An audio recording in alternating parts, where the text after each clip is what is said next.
بسم اللہ الرحمن الرحیم۔ السلام علیکم دوستو، دنیا بھر کی خبروں میں آج آپ سنیں گے، لیکن اس سے پہلے اگر ہو سکے تو لائک اور سبسکرائب کا بٹن ضرور دبا لیں۔ شکریہ۔ Army chief general Asim Munir نے کہا ہے کہ ہم اپنے وطن کا دفاع کرنا جانتے ہیں۔ جنرل عاصم منیر کا کہنا تھا کہ بھارتی میڈیا اور سوشل میڈیا روایتی پروپیگنڈے سے تاریخ مسخ نہیں کر سکتے۔ آرمی چیف کا کہنا تھا کہ مسلمان زندگی کے تمام پہلوؤں میں ہندوؤں سے مختلف ہے۔ ہمارا مذہب، رسم و رواج، روایات، سوچ اور عزائم ہندوؤں سے مختلف ہیں۔ ان کا کہنا تھا کہ دو قومی نظریے کی بنیاد یہ تھی کہ مسلمان اور ہندو دو قومیں ہیں۔ ہمارے آباء و اجداد نے پاکستان کی تخلیق کی خاطر بے پناہ قربانیاں دیں۔ نئے وطن کے حصول کے لیے بے مثال جدوجہد کی۔ جنرل عاصم منیر کا کہنا تھا کہ دو قومی نظریہ ہمیشہ سے پاکستان کے وجود کی بنیاد رہا ہے۔ مسلمان اور ہندوؤں کا مذہب، تہذیب، زبان اور ثقافتی یکسر مختلف ہیں۔ پاکستان نے چائنا کو بھارت کی جانب سے لگائے گئے الزامات پر پاکستان کا موقف پیش کیا ہے، بلکہ بھارت کی حالیہ اشتعال انگیزیوں، بالخصوص سندھ پاس معاہدے کی معطلی اور پانی روکنے کی دھمکیوں سے بھی آگاہ کر دیا ہے۔ پاکستان کا کہنا ہے کہ پانی روکنا کسی بھی طور قابل قبول نہیں ہے اور اسے اعلان جنگ تصور کیا جائے گا۔ پاکستان کا چائنا کو کہنا ہے کہ خطے میں امن کا خواہش مند ہم لوگ ہیں، مگر بھارت کی مسلسل جارحانہ پالیسیوں نے صورتحال کو مزید سنگین بنا دیا ہے۔ چائنا نے دوستو پاکستان کا موقف سنا ہے اور باہمی تعاون، سفارتی مشاورت اور خطے میں امن و استحکام کے لیے چائنا کے تعاون کی یقین دہانی بھی کروائی ہے۔ چائنا نے بھارت کی طرف سے پیدا کی جانے والی کشیدگی پر تشویش کا اظہار کرتے ہوئے سفارتی سطح پر پاکستان کی حمایت جاری رکھنے کا فیصلہ کیا ہے۔ صدر ٹرمپ نے پاکستان اور بھارت کے درمیان جاری کشیدگی پر بات کرتے ہوئے کشمیر مسئلے کی تاریخ کو بری طرح مسخ کر دیا۔ ان کا کہنا تھا کہ کشمیر کا تنازع 1000 یا شاید 1500 سال پرانا ہے، حالانکہ یہ تنازع دوستو 1947 میں بر صغیر کی تقسیم کے بعد شروع ہوا۔ صدر ٹرمپ سے جب پوچھا گیا کہ کیا وہ دونوں ممالک کے رہنماؤں سے رابطہ کریں گے تو انہوں نے اس کا واضح جواب دینے سے گریز کیا، تاہم انہوں نے دعویٰ کیا کہ وہ پاکستان اور بھارت دونوں لیڈروں کو جانتے ہیں اور مسئلے کے حل کے لیے پر امید ہیں۔ گرپتونت سنگھ پنو نے کہا ہے کہ سکھ فوجیوں نے پاکستان کے خلاف مودی کے جنگی منصوبوں میں حصہ لینے سے انکار کر دیا ہے۔ ان کا کہنا تھا کہ مودی کا بھارت بی جے پی کے ہندو تباہ ایجنڈے کو حاصل کرنے کے لیے سکھ فوجیوں کو پاکستان کے خلاف ہتھیار کے طور پر استعمال کر رہا ہے۔ بھارتی فوج کے سکھ سپاہیوں نے پاکستان کے خلاف مودی کے کسی بھی جنگی منصوبے کا حصہ بننے سے انکار کرتے ہوئے خود کو انتہا پسندانہ مہم جوئی سے دور رکھنے کا فیصلہ کیا ہے۔ پہلگام حملے کے 3 دنوں کے بعد بھارتی فورسز نے کشمیری عوام کے خلاف بڑی کارروائی انجام دیتے ہوئے کئی مقامات پر دوستو چھاپے مارے، جبکہ 2 مکانات کو دھماکہ خیز مواد سے بھی زمین بوس کر دیا گیا۔ ان دونوں گھروں کے مکینوں کا نام پہلگام حملے کی تحقیقات میں سامنے آیا تھا۔ پہلگام حملے کے بعد کشمیر بھر میں بھارتی فورسز کے پہرے کو مزید سخت کر دیا گیا ہے۔ اس سلسلے میں دوستو پہاڑی ضلع شوپیاں کے علاقوں چھوٹی پورہ اور سدھو میں بھی پولیس نے مختلف گھروں پر چھاپے مارے۔ پہلگام حملے کے بعد سے دوستو بھارتی فضائیہ بھی بوکھلاہٹ کا شکار ہو چکی ہے۔ بھارتی فضائیہ کے لڑاکا طیاروں نے اپنی ہی آبادی پر بم گرا دیے۔ یہ واقعہ بھارتی ریاست مدھیہ پردیش کے علاقے شیو پوری میں پیش آیا۔ بم گرنے سے آبادی اور املاک کو شدید نقصان پہنچا۔ بم گرنے سے متعدد مکانات تباہ، جبکہ اموات کی بھی اطلاعات ہیں۔ انڈین دفاعی ماہرین کا کہنا ہے کہ واقعہ بھارتی فضائیہ کی غیر ذمہ داری اور بوکھلاہٹ کو ظاہر کرتا ہے۔ اس سے پہلے بھی دوستو بھارتی فضائیہ لڑاکا طیاروں کے حادثے معمول کا حصہ ہیں۔ اکثر حادثات میں بھارتی فضائیہ کے لڑاکا طیارے آبادی پر گر جاتے ہیں۔ انڈین دفاعی ماہرین کا کہنا ہے کہ پے در پے جدید طیارے، پے لوڈ اور بمبوں کا گرنا بھارتی فضائیہ کی دفاعی صلاحیت پر گہرا سوال بن چکا ہے۔ بھارتی فضائیہ دوستو جدید ٹیکنالوجی میں ناکامی کے ساتھ ساتھ پائلٹوں کی تربیت میں بھی ناکام ہے۔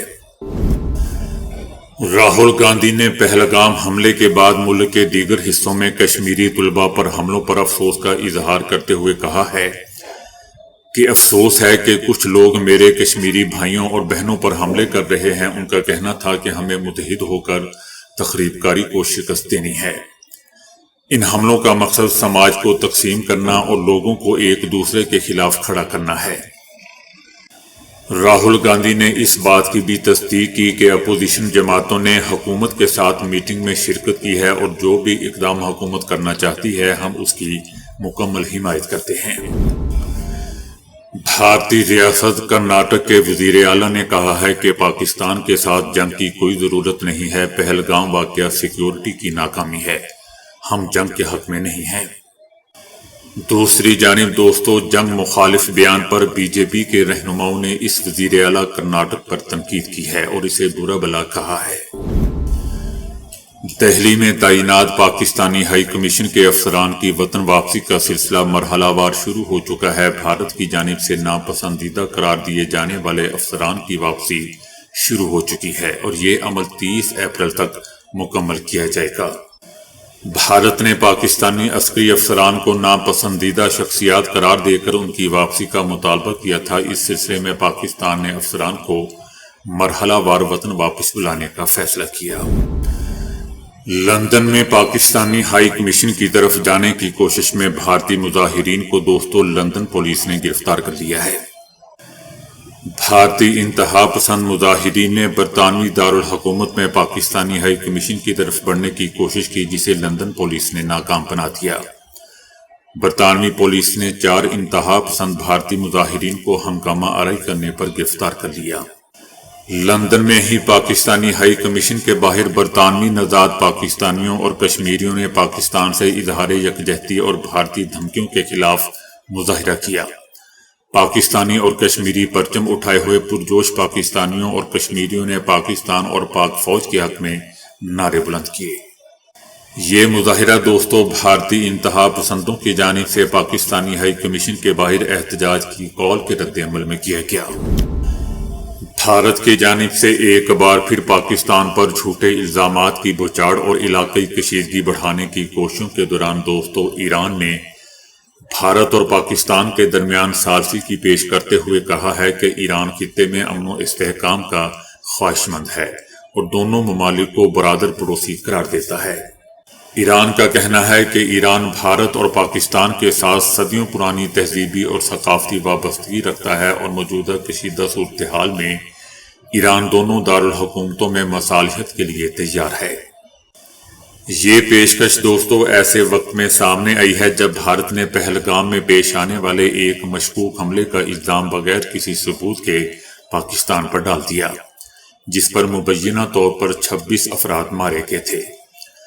بھارت نے حملے کی ذمہ داری پاکستان پر ڈالنے کی کوشش کی، لیکن اس پروپیگنڈے کے خلاف پاکستان نے اتنے ثبوت پیش کر دیے کہ اب بھارت کو منہ دکھانا مشکل ہو رہا ہے۔ بھارت نے حسب روایت جنگی جنون کا مظاہرہ کرتے ہوئے پاکستان کے خلاف سخت اقدامات کا اعلان کیا تھا، جن میں سندھ طاس معاہدہ بھی جیسا کہ ہم جانتے ہیں معطل کر دیا۔ واہگہ بارڈر بند کرنا، اٹاری چیک پوسٹ کی سرگرمیاں معطل کرنا، پاکستانی شہریوں کے ویزے روک دینا اور سفارتی عملے میں کمی شامل ہے۔ پاکستان نے بھی بھارتی پروپیگنڈے کو مسترد کرتے ہوئے صاف الفاظ میں کہہ دیا ہے کہ اگر بھارت سندھ طاس معاہدے کی خلاف ورزی کرتا ہے تو یہ جنگی اقدام تصور ہوگا۔ پاکستان نے بھی جوابی اقدامات کرتے ہوئے جیسا کہ ہم جانتے ہیں کہ واہگہ بارڈر کو بند کر دیا، سارک ویزوں پر بھارتیوں کے لیے پابندی لگا دی، شملہ معاہدے کو معطل کر دیا اور بھارتی ایئر لائنز کے لیے فضائی حدود بند کر دی۔ پاکستان نے دو ٹوک الفاظ میں کہا ہے کہ بھارت جھوٹے الزامات لگا کر کشمیریوں کی جدوجہد آزادی کو بدنام کرنا چاہتا ہے۔ ہم امن چاہتے ہیں، لیکن اگر بھارت نے جنگ مسلط کی تو پھر اس کا جواب تاریخی ہوگا۔ دوسری جانب پاکستانی فوج نے ایک بھارتی بی ایس ایف اہلکار کو حراست میں لیا ہے جو مبینہ طور پر غلطی سے سرحد عبور کر کے پاکستانی حدود میں داخل ہو گیا تھا۔ پاکستان نے انسانی بنیادوں پر اہلکار سے تفتیش شروع کی، جبکہ بھارت خاموش ہے۔ شاید اس کی اخلاقی کمزوری کا یہ مظہر ہے۔ یہ دوستو واضح ہو چکا ہے کہ بھارت ایک مرتبہ پھر جھوٹے حملے کا ڈرامہ رچا کر دنیا کی ہمدردی حاصل کرنا چاہتا ہے، کشمیریوں کو بدنام کرنا چاہتا ہے، جبکہ پاکستان نہ صرف ذمہ داری کا مظاہرہ کر رہا ہے بلکہ امن کے تمام دروازے کھلے رکھے ہوئے ہیں۔ ایران جیسے پڑوسی ملک کی ثالثی کی پیشکش اس بات کا ثبوت ہے کہ دنیا پاکستان کو ایک سنجیدہ اور ذمہ دار ریاست مانتی ہے، جبکہ بھارت ایک خطرناک اور غیر ذمہ دار ریاست کے طور پر ابھر رہا ہے اور بے نقاب ہو رہا ہے۔ سابق بھارتی جنرل نے حال ہی میں ایک بیان جاری کرتے ہوئے انڈیا کو خبردار کیا ہے کہ پاکستان ایک ایٹمی قوت ہے اور جنگ کو برداشت کرنے کی کافی صلاحیت رکھتا ہے۔ ریٹائرڈ بھارتی فوج کے افسر lieutenant general H S Panag نے پہلگام واقعے کو افسوسناک قرار دیتے ہوئے اسے سیاحوں پر ہونے والا سب سے خطرناک حملہ قرار دیا۔ جنرل ایچ ایس پناگ نے بھارتی حکام کو جذبات میں آ کر جوابی کارروائی کرنے کی بجائے سوچ سمجھ کر حکمت عملی اپنانے کی ضرورت پر زور دیا۔ ریٹائرڈ جنرل کا کہنا تھا کہ بھارتی حکومت کو عوامی جذبات کی بنا پر سوشل میڈیا کے جذبات کی بنا پر جلد بازی میں فیصلہ نہیں کرنا چاہیے، کیونکہ سوشل میڈیا کے فضول سے لوگ ہوتے ہیں، ان کی جنرل نالج میں بہت کمی ہوتی ہے، ان کو کچھ نہیں پتا ہوتا، لوگوں کو ورگلاتے ہیں۔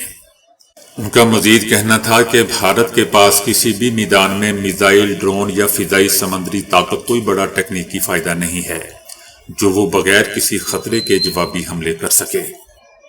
سابق بھارتی lieutenant general H S Panag نے اعتراف کیا کہ پاکستان کے پاس جوابی کارروائی کرنے کی صلاحیت موجود ہے، لہذا ہمیں اس کے لیے پہلے سے ہی تیار رہنا چاہیے۔ پہلگام واقعے میں بھارتی انٹیلیجنس کی ناکامی پر بھارتی عوام اور حکومتی اہلکار سیخ پا ہو گئے۔ لوگوں کا کہنا ہے کہ پہلگام حملہ کہیں نہ کہیں بھارتی فوج کی انٹیلیجنس ناکامی ہے۔ یقیناً دوستو ناکامی ہے۔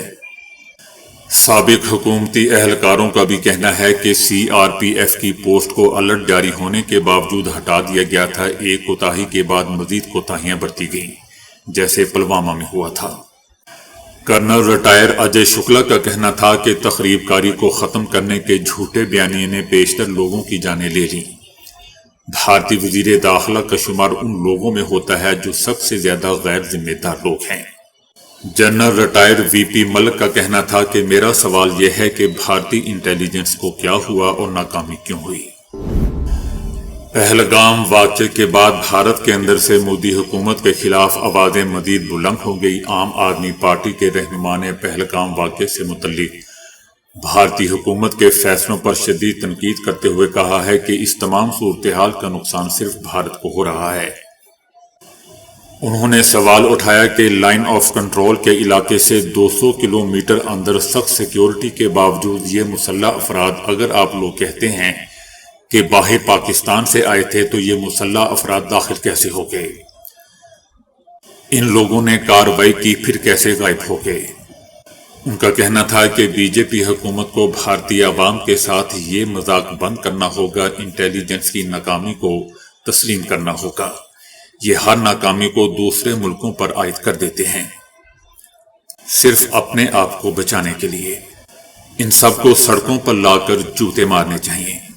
ان کا کہنا تھا کہ اب مودی حکومت صرف دکھاوے سے کام نہیں چلا سکتی بلکہ اسے عوام کے سامنے جواب دہ ہونا پڑے گا، کان پکڑنے پڑیں گے۔ بھارتی وزیر داخلہ کی پہلگام حملے میں سیکیورٹی ناکامی کا ملبہ ہوٹل مالکان پر ڈالنے کی ہمیشہ کی طرح کوشش ناکام ہو گئی۔